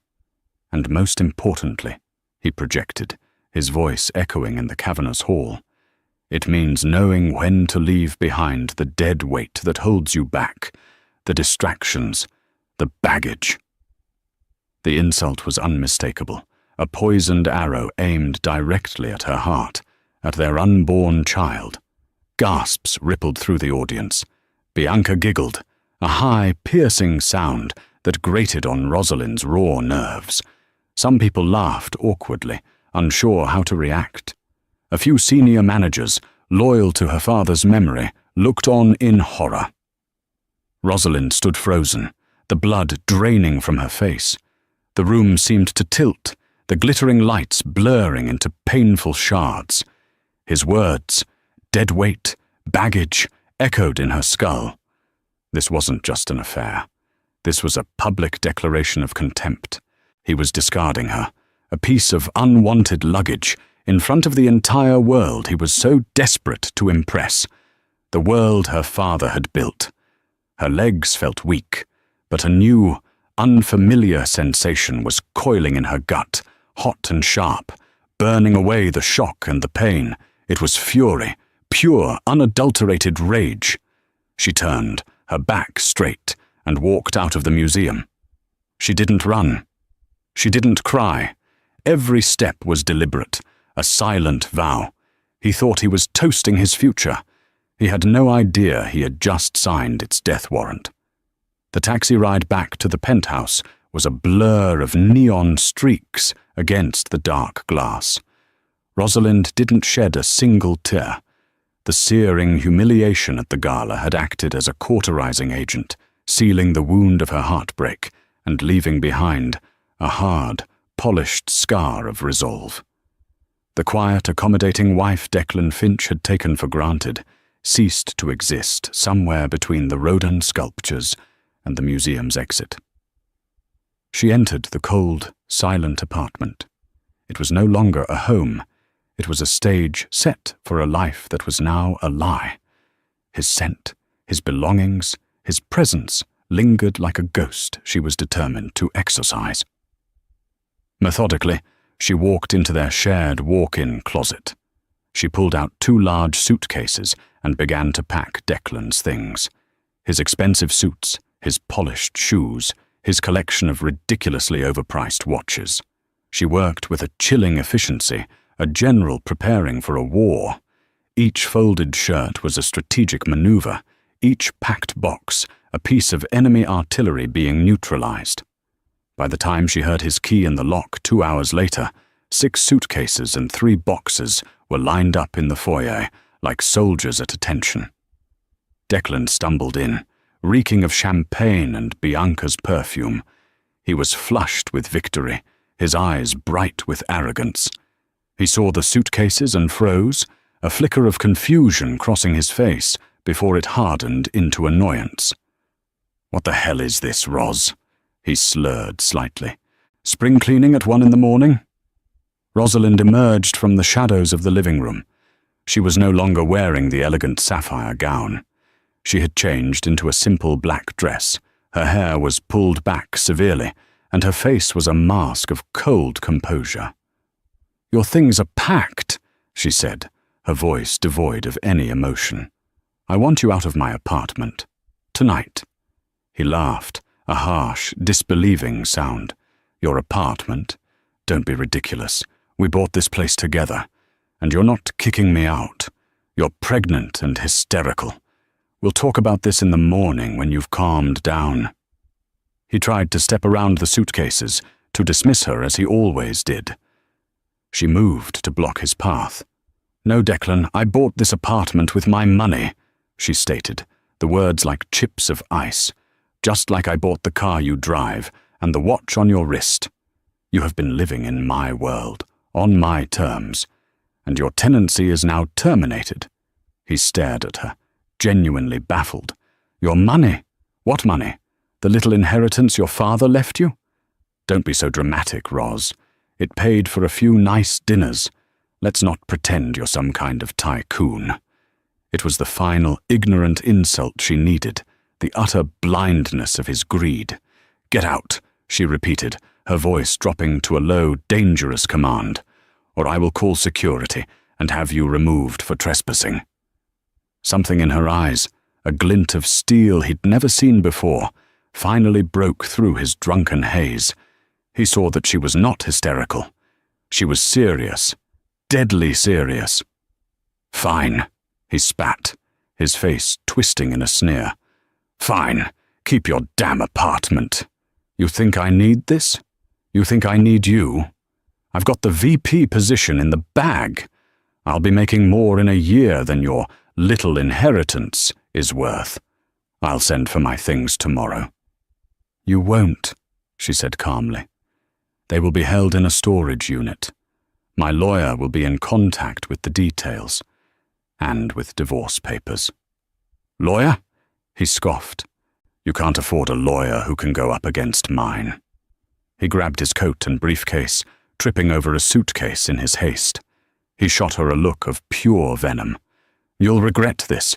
You'll come crawling back when you realize what you've thrown away. You and your baggage." He slammed the door behind him. The sound echoed in the vast emptiness of the apartment. For a moment, Rosalind allowed herself to lean against the wall, her hand protectively covering her child. A single, hot tear finally escaped, tracing a path down her cheek. Not a tear of sadness, but of release. The final purge of the man she once loved. She took a deep, steadying breath, pulled out her phone, and made a call. It was answered on the first ring. "Arthur," she said, her voice steady. "It's time." There was a pause on the other end, then the grave, familiar voice of Arthur Pembroke. "I saw what happened, Rosalind. I am so sorry. Are you all right?" "I'm better than all right, Arthur. I'm awake," she replied. He just left. "I need you to do a few things for me. First, arrange for a security detail at my building, effective immediately. He is not to be allowed access under any circumstances. Second, I need you to schedule an emergency, confidential board meeting for next Friday at 10 a.m. Put only one item on the agenda, a review and final decision on the VP of Global Strategy appointment." "Of course," Arthur said, a hint of admiration in his tone. "Is there anything else?" "Yes," Rosalind said, a cold smile touching her lips for the first time that night. "I need you to contact Genevieve Dubois. Tell her I require her services. I want the most ironclad, merciless divorce attorney in the state of Massachusetts, and I want to begin proceedings at dawn." Genevieve Dubois was a legend in Boston's legal circles. A shark in a Chanel suit, she specialized in high-asset divorces and corporate litigation. She was precisely the weapon Rosalind needed. The next morning, Rosalind met Arthur in a private room at the quiet, old-world hotel where she had taken a suite. Arthur Pembroke was in his late 60s, with a mane of silver hair and eyes that held the wisdom of a man who had navigated the treacherous waters of the corporate world for 40 years. He looked at Rosalind, not with pity, but with a profound respect. "Your father would be so proud of your strength, my dear," he said softly. "He would be disappointed it took me this long to show it," she replied, her voice firm. "He made me promise to protect his legacy. I see now that protecting his legacy means protecting his company from men like Declan." They spent the next hour laying the groundwork. Arthur would be her proxy, her voice on the inside. He confirmed that Declan, blinded by his own ego, had no idea about Rosalind's true identity. To him and everyone else, she was just the founder's daughter who had received a modest, sentimental inheritance. The bulk of the Beaumont fortune and the controlling shares were believed to be held by a reclusive, anonymous European investment group, the perfect cover story William Beaumont had established years ago. "He's been celebrating all morning," Arthur reported grimly, "telling everyone who will listen that the job is his. He and Ms. Slater have been insufferable." "Good," Rosalind said. "Let him climb as high as he can. It will make the fall that much more spectacular. For the next week, I want you to give him everything he wants. Greenlight his project proposals. Approve his expense reports. Let him believe he is untouchable. Let him build his own gallows." "And the board meeting?" Arthur asked. "He will come into that room expecting a coronation," Rosalind explained, her eyes glinting. "He'll deliver his big presentation on his vision for the company's future, and when he's finished, you will introduce the chairwoman of the board and majority shareholder who has flown in specifically to approve the appointment." Arthur's eyebrows shot up. "You're going to be there?" "I'm not just going to be there," Rosalind corrected him, a steely determination in her voice. "I'm going to run the meeting. It's time the Queen came out of exile." The week leading up to the board meeting was a masterclass in psychological warfare, orchestrated by Rosalind from the quiet seclusion of her hotel suite. Declan, meanwhile, was living the life he had always dreamed of, completely oblivious to the web being woven around him. He had moved in with Bianca, their affair now brazenly public. They were the new power couple of Beaumont Innovations, and they made sure everyone knew it. They'd arrive at the office together in his company-leased BMW, a car Rosalind's trust had paid for, laughing and touching a daily spectacle of disrespect. Just as Rosalind had instructed, Arthur Pembroke played his part to perfection. He treated Declan with a newfound deference, fueling his already dangerously inflated ego. "The preliminary board feedback is exceptionally positive, Declan," Arthur would say in their daily check-ins. "They're very impressed with your Project Chimera proposal." Project Chimera was Declan's magnum opus, a hugely ambitious and risky plan to acquire a smaller AI startup. It was the centerpiece of his presentation for the VP role. He saw it as his legacy-defining move. Rosalind, having reviewed the financials her father had taught her to read since she was a teenager, saw it for what it was: a reckless, ego-driven gamble that would put the company in significant debt for a technology they could develop in-house for a fraction of the cost. Declan became drunk on the power he thought he was about to possess. He was dismissive to his subordinates and openly mocked anyone who questioned his strategy. He and Bianca would take 2-hour lunches at Boston's most expensive restaurants, expensing them as client meetings. Rosalind approved every single one. Each extravagant receipt was another nail in his corporate coffin. While Declan was basking in his fool's paradise, Rosalind was assembling her war cabinet. Her meetings with Genevieve Dubois were sharp and efficient. "He'll fight the divorce," Genevieve, a woman with piercing blue eyes and an aura of absolute control, warned her. "He'll claim spousal support, a share of assets. He'll try to paint you as an unstable, hormonal, pregnant woman." "He has no idea what the assets are," Rosalind replied coolly. "As far as he's concerned, the only major asset is the penthouse, which is solely in my name, purchased from my personal account before we were married. The prenuptial agreement he signed without even reading properly is ironclad. It stipulates a clean break, with neither party having a claim on premarital assets or inheritances." Genevieve raised an eyebrow, impressed. "Your father was a very smart man." "He was a protector," Rosalind corrected. "Now it's my turn." Rosalind also worked tirelessly with Arthur and the company's CFO, a shrewd woman named Maria Flores. They dissected Declan's entire career at Beaumont Innovations. They found a disturbing pattern. Declan had a habit of taking credit for the work of junior team members, subtly sabotaging rivals and fudging numbers on quarterly reports to make his department look more successful than it was. The most damning discovery came from a young, brilliant software engineer named Kenji Tanaka. Kenji had developed a groundbreaking proprietary algorithm months ago, one that would revolutionize their logistics division. He had presented it to Declan, his direct superior. Declan had dismissed the project as unfeasible and shelved it. 3 weeks later, the core components of Kenji's algorithm appeared in Declan's Project Chimera, presented as his own innovative idea to justify the exorbitant acquisition of the AI startup. He hadn't just stolen credit, he was trying to spend over $100 million of company money to acquire a technology they already owned, created by an employee he had belittled. "This is it," Rosalind said, looking at the evidence spread across the table. "This is more than just grounds for dismissal. This is fraud." The trap was now perfectly set. The bait was the VP position. The mechanism was Declan's own arrogance.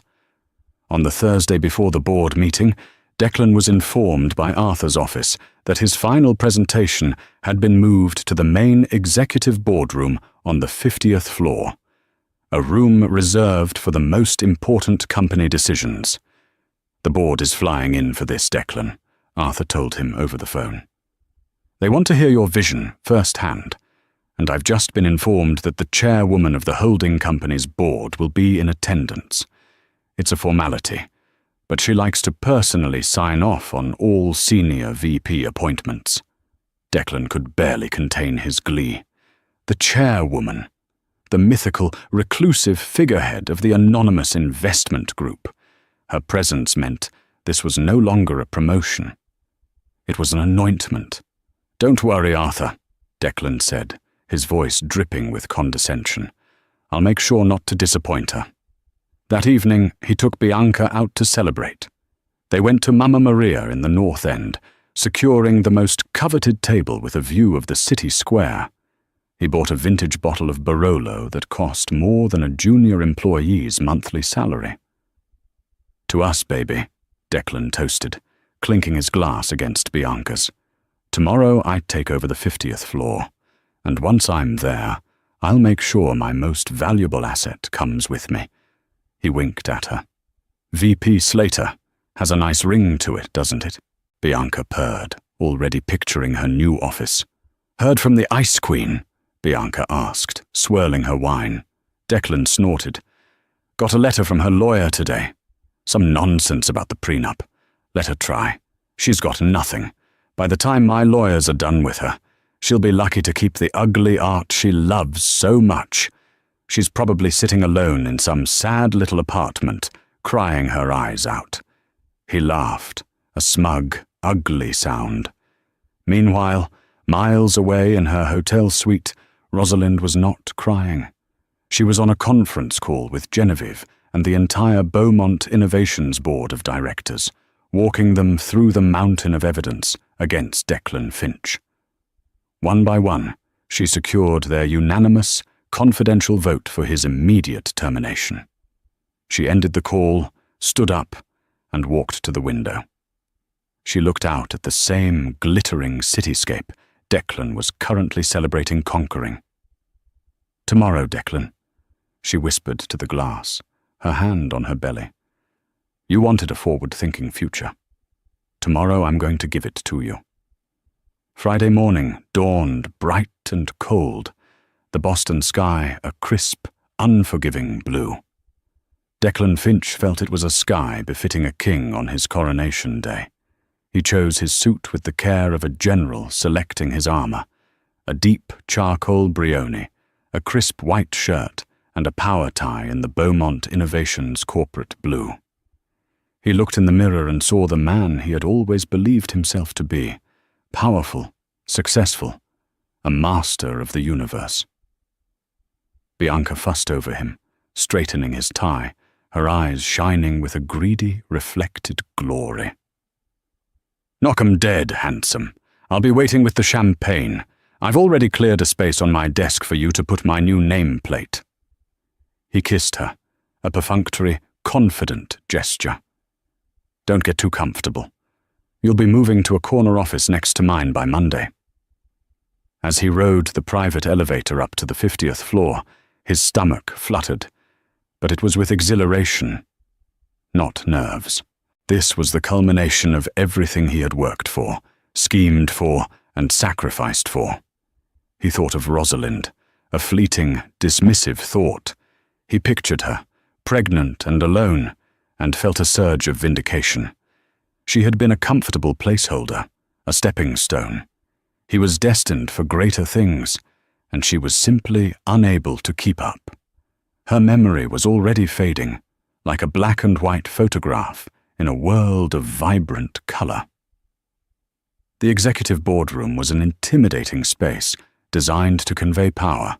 A massive, polished mahogany table dominated the room, surrounded by 20 high-backed leather chairs. At the far end, a wall of glass offered a breathtaking panoramic view of the city and the harbor beyond. The board members were already assembled, a collection of stern, powerful figures from the worlds of finance, tech, and law. They were the old guard, loyalists to William Beaumont, and Declan had always found them stuffy and old-fashioned. Today, however, he greeted them with a magnanimous charm. Arthur Pembroke sat at the head of the table, his expression unreadable. "Declan, thank you for joining us. The board is eager to hear your presentation." Declan noticed one empty chair. It was at the opposite head of the table from Arthur, a slightly larger, more ornate chair that was usually unoccupied, the seat of power. "Is the chairwoman here yet?" Declan asked, trying to sound casual. "She's on her way," Arthur replied smoothly. She has been briefed on your proposal and has asked that you begin.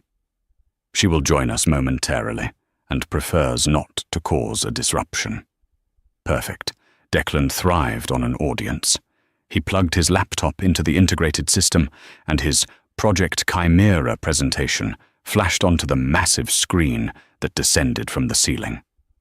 For the next 45 minutes, Declan was in his element. He was a masterful salesman, and the product he was selling was himself. He spoke with passion and conviction about market disruption, synergy, and leveraging assets. He painted a picture of a future where Beaumont Innovations dominated the AI sector, a future built on his vision. He presented Kenji Tanaka's stolen algorithm as the conceptual framework he had developed, the justification for the 9-figure acquisition. He was so wrapped up in his own performance that he didn't notice the subtle shift in the room's atmosphere. He didn't see the hard, knowing glances exchanged between board members. He didn't register the way Arthur Pembroke's jaw tightened. He concluded with a flourish. "The future is not something we wait for," he declared, his voice ringing with theatrical confidence. "It is something we build. With Project Chimera, we are not just building a new product line. We are building the future of this entire industry. Thank you." He stood back, basking in the polite, non-committal applause. He felt a surge of triumph. He had nailed it. The job was his. "Thank you, Declan," Arthur said, his voice flat. "An ambitious presentation. Before we proceed to the board's questions, there is one final piece of business.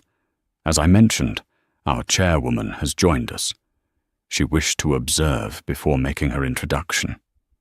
Declan's head snapped towards the main door, expecting to see some formidable, elderly European woman. Instead, the private door to the adjoining office, the founder's old office, opened silently, and Rosalind Beaumont walked in. She was not the gentle, unassuming woman he had discarded. This was a different person entirely. She wore a bespoke, dark grey maternity business dress that was both elegant and authoritative. Her hair was styled in a sleek, professional chignon. Her face was calm, her expression serene, but her eyes held a power and a cold fire he had never seen before. She moved with a quiet, deliberate grace, her pregnancy not a weakness, but a symbol of creation, of the future he had so arrogantly claimed to be building. A wave of utter disbelief washed over Declan. His brain could not process what he was seeing. What was she doing here? Had she lost her mind? Had she come to beg for him, back in the most insane way imaginable? The board members, however, all stood up in a unified show of respect. Rosalind walked to the empty chair at the head of the table and remained standing. Declan stared at her, his mouth hanging slightly open. The room was deathly silent. "Rosalind, what in God's name are you—" he began, his voice a mixture of confusion and fury. Arthur Pembroke cut him off. He rose to his feet and addressed the room. "Gentlemen of the board, for those of you who have not had the pleasure of a formal introduction, allow me to present the majority shareholder and chairwoman of the board of Beaumont Innovations, Ms. Rosalind Beaumont." The words hit Declan with the force of a physical blow. He stumbled back a step, his hand instinctively gripping the edge of the table for support. The blood drained from his face, leaving him a ghastly shade of pale. Chairwoman, majority shareholder. It was impossible. A joke, a nightmare. He looked around the room at the faces of the board members. They were all looking at Rosalind with deference. He looked at Arthur, whose face was now set in grim judgment. He looked back at Rosalind. She was looking directly at him, and for the first time he saw her. He saw the intelligence he had mistaken for simplicity, the strength he had mistaken for meekness, the heritage he had been too blind and arrogant to even consider. And in her cold, clear eyes, he saw not a hint of the woman who had once loved him. He saw only his judge, his jury, and his executioner. The coronation was over. The trial was about to begin. The silence in the boardroom was absolute, a crushing weight that seemed to suck the very air from the room. Declan's world had been turned upside down in the span of 10 seconds. His mind raced, desperately trying to find a foothold in the crumbling reality. Rosalind, the quiet art historian, chairwoman. It was a cosmic joke, a cruel, impossible trick. This is absurd, he stammered, his voice cracking. He pointed a shaking finger at Rosalind. She's my wife, or my estranged wife. She's nobody. Arthur, what is this stunt? Rosalind didn't flinch. She let his pathetic denial hang in the air for a moment before she spoke, her voice calm and carrying an authority that resonated off the polished mahogany. Mr. Finch is correct on one point, she said, addressing the board but keeping her eyes locked on Declan. I am his estranged wife, a fact that gives me a uniquely intimate perspective on his character, or rather, his profound lack thereof. She then shifted her gaze to the board members. Gentlemen, please be seated. They sat. Declan remained standing, a statue of disbelief. My father, William Beaumont, founded this company on 2 principles, innovation and integrity, Rosalind continued, her voice gaining strength. He believed you could not have one without the other. For the past 5 years, I have honored his wish to remain anonymous, to ensure his legacy was in the hands of people who shared those values.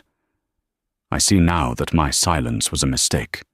It allowed a cancer to grow in our midst, a cancer of ego, deceit, and theft. Declan's face went from pale to flushed with anger. Theft? How dare you? I have given everything to this company. Have you? Rosalind's voice was sharp as a scalpel. She gestured to the screen, where Declan's triumphant final slide was still displayed. Let's talk about your Project Chimera. Mr. Pembroke, would you please bring in our next guest? Arthur nodded to the door, which opened to admit the young engineer, Kenji Tanaka. Kenji looked nervous, but resolute. He held a tablet in his hands. Mr. Tanaka, Rosalind said gently, could you please share with the board the project you presented to Mr. Finch 3 months ago? Kenji nodded, and with a few taps, the screen behind Rosalind changed. It now displayed a complex series of algorithms and data flow charts under the project title, Project Prometheus, an internal logistics optimization algorithm. Rosalind walked slowly along the side of the table, her presence commanding the entire room. It seems your conceptual framework for Project Chimera bears a remarkable, indeed, a direct resemblance to Mr. Tanaka's Project Prometheus, an ingenious project you dismissed as unfeasible before rebranding it as your own idea to justify a $120 million acquisition. That isn't just plagiarism, Mr. Finch. It's an attempt to defraud this company. Declan stared at Kenji, then back at the screen, sputtering. That's a lie. He's a disgruntled junior employee. This is a setup. Is it? Rosalind countered, her voice dropping. Is it also a setup that you have consistently erased the names of junior team members from final reports to take sole credit? That your department's stellar quarterly performance was based on numbers you knowingly inflated by pushing service contract billings into the wrong fiscal periods? We have the emails. We have the server logs.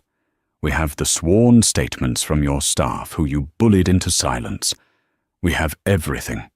She paused, letting the weight of her words sink in.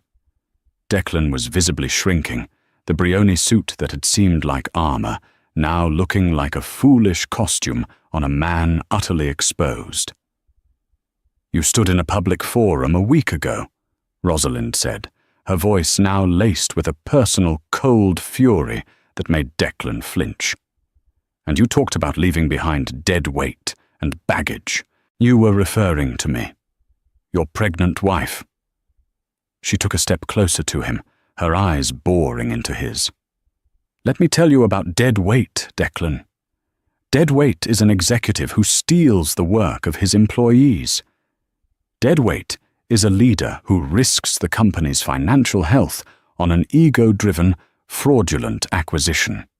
Dead weight is a man so blinded by his own ambition that he fails to see the value in anything or anyone that doesn't directly serve him.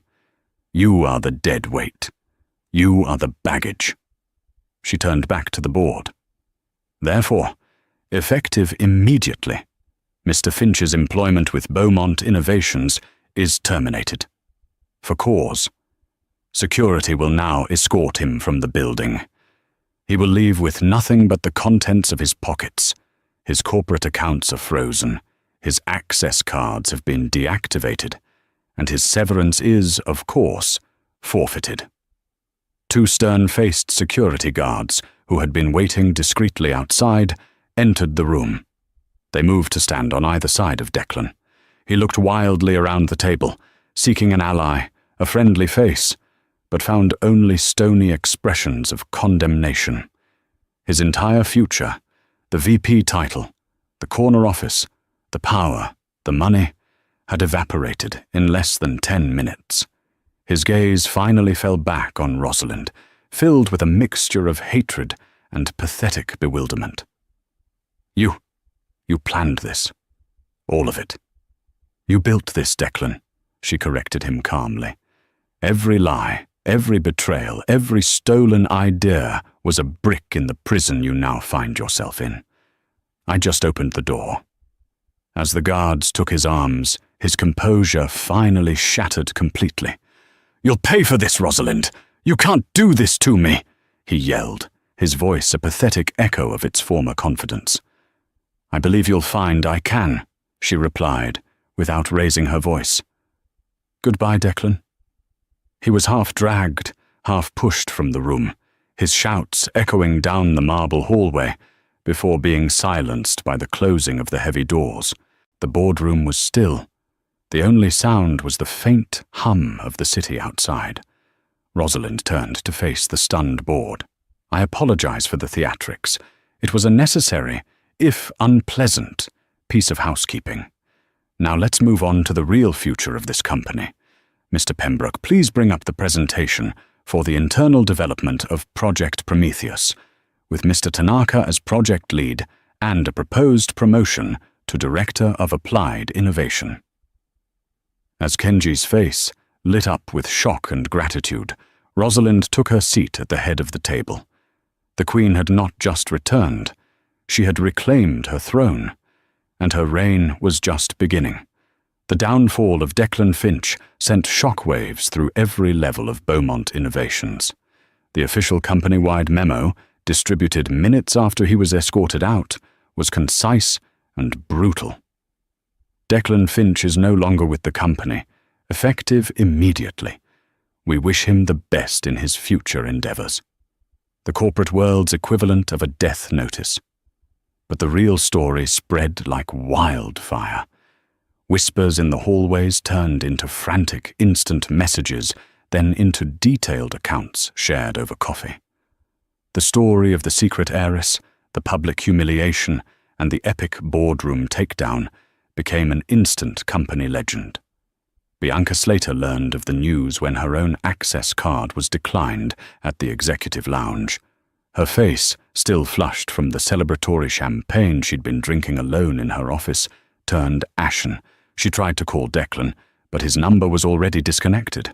Within the hour, a stoic HR representative and a security guard were at her desk, informing her that due to her direct complicity in the fraudulent aspects of Project Chimera and a clear ethics violation, her position was also terminated. Her exit was far less dramatic than Declan's. There was no shouting. There was only the quiet, pathetic sight of her packing her designer handbags and overpriced desk trinkets into a cardboard box, avoiding the scornful glares of the colleagues she had spent months stepping on. She left the building not as a future VP, but as a pariah. In the days that followed, Rosalind worked with a focused intensity that impressed even the most seasoned board members. She wasn't just a figurehead owner. She was a leader. Having studied her father's business her entire life, she had a deep, intuitive understanding of the company's strengths and weaknesses. Her first act as active chairwoman was to promote Kenji Tanaka and fully fund his Project Prometheus, giving him the team and resources he needed. It sent a powerful message throughout the company. Innovation and integrity would be rewarded, not stolen. Morale, which had been flagging under the toxic ambition of people like Declan, soared. Her next meeting was with Genevieve Dubois.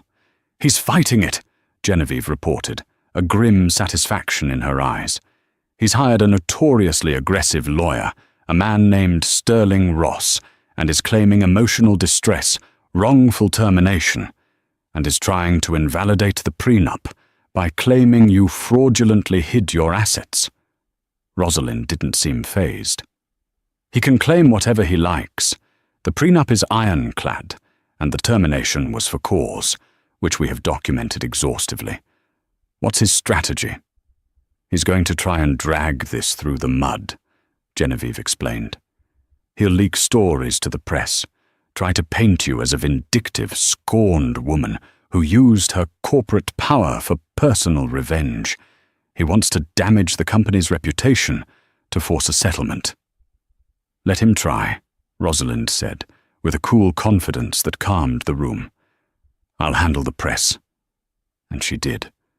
Instead of hiding, Rosalind agreed to one exclusive, in-depth interview with a respected journalist from the Wall Street Journal. She didn't sling mud. She simply told the truth, framing it as a story of protecting her father's legacy. She spoke of the importance of ethical leadership and creating a corporate culture where talent at all levels is nurtured and respected.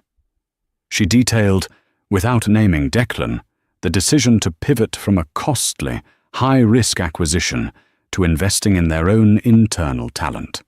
She emerged from the article not as a vengeful wife, but as a savvy, principled new leader in the tech world. The Beaumont Innovation stock, after a brief dip, climbed to an all-time high. Declan's attempt to blackmail her had backfired spectacularly. He and Bianca became a sad footnote.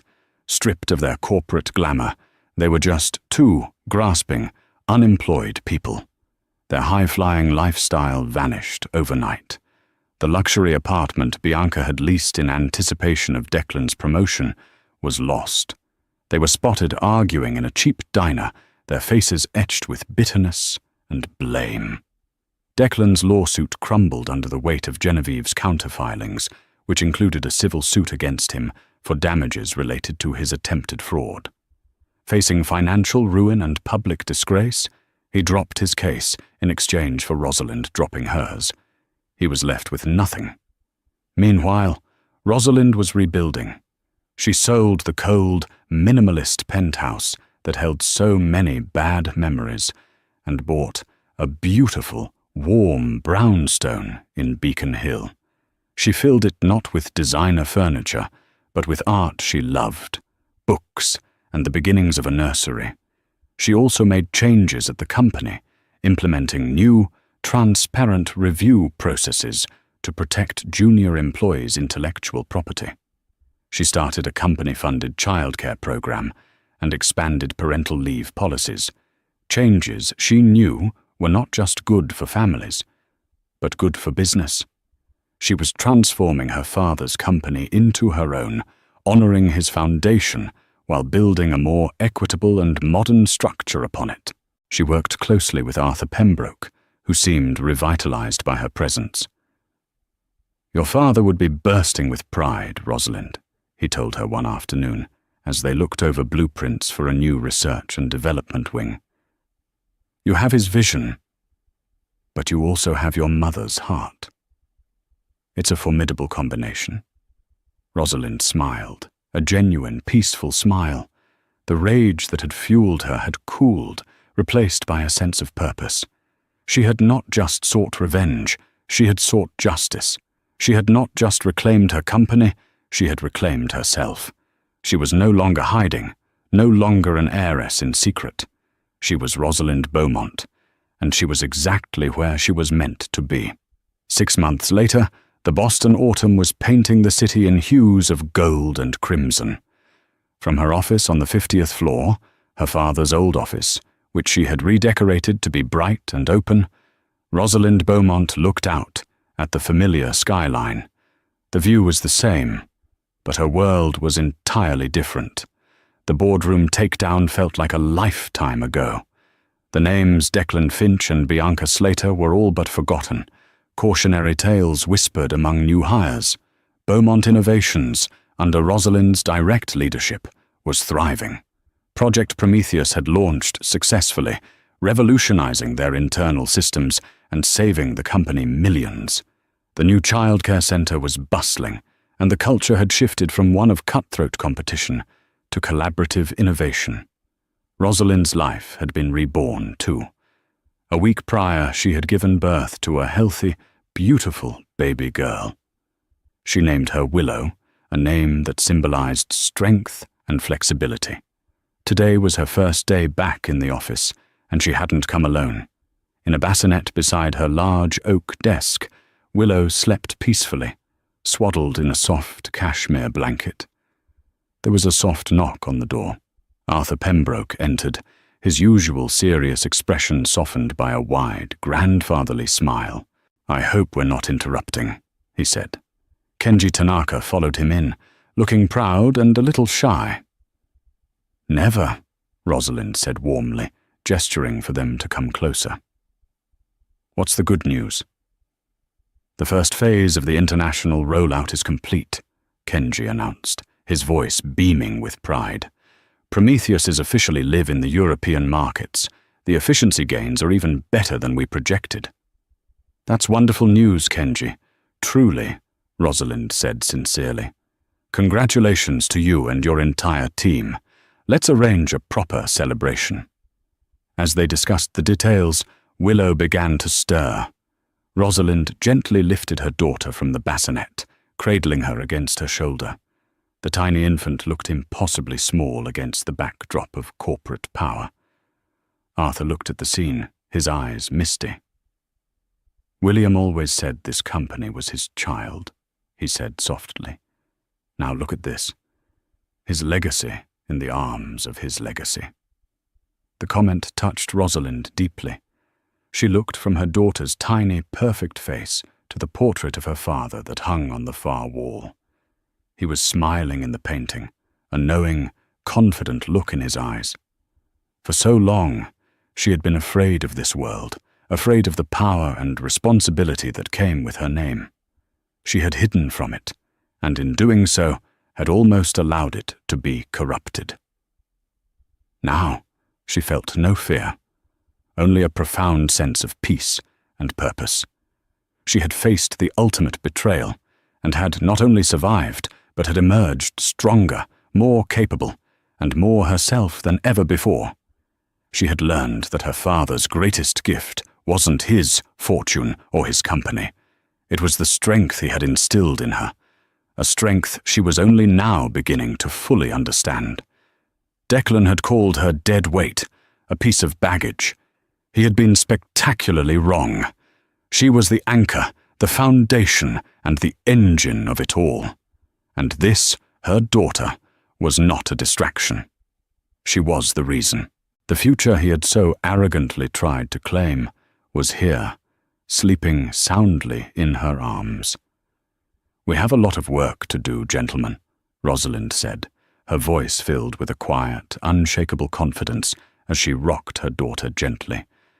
"Let's get to it." In that moment, she was everything. A mother, a leader, a daughter, a visionary. She was the past and the future of Beaumont Innovations, a legacy not just inherited, but reborn. Rosalind's story is a powerful reminder that the people others underestimate are often the ones with the most strength hiding in plain sight. She turned the deepest betrayal into her defining moment of triumph, not through simple revenge, but by reclaiming her power and building a better future for everyone Declan had wronged. Her journey shows us that true strength isn't about being the loudest voice in the room, but about having the conviction to act when it matters most, and that integrity will always be the most valuable asset. What did you think of Declan's spectacular downfall? Do you believe karma served him right? Share your thoughts in the comments below. We read every single one and love hearing what you think. If you were moved by Rosalind's story and believe in the power of justice, please hit that like button. It helps our channel more than you know. And for more incredible stories of payback and empowerment, make sure you subscribe and turn on notifications so you never miss an update. Thank you for listening.